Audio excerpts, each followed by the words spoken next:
Puri ng Diyos, puri ng ating Panginoon.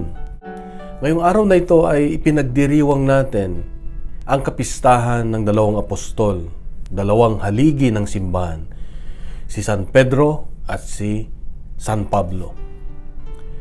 Si San Pedro ay isang ordinaryong mangingisda, walang pinag-aralan, walang kakaibang katangian para maging pinuno ng simbahan, pero pinili siya ng Diyos. Pinili siya ng Diyos dahil sa kanyang pananampalataya.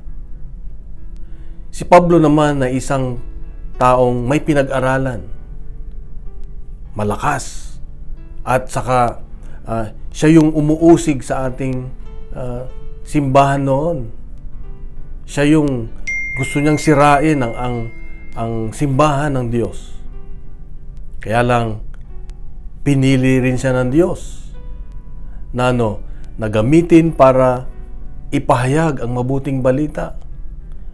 Kaya nga ang hamon ng Diyos sa atin ngayon ay nawa ipagpatuloy natin itong dalawang gawain, ang gawain ng dalawang apostol, magiting na apostol, na ipahayag, gampanin natin ang malalim na pananampalataya at magmisyon na ibahagi ang kabutihan, ang pagmamahal, ang katotohanan ng Diyos.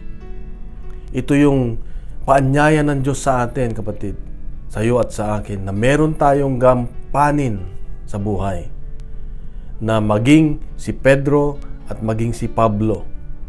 At nawa, ito ay magawa natin.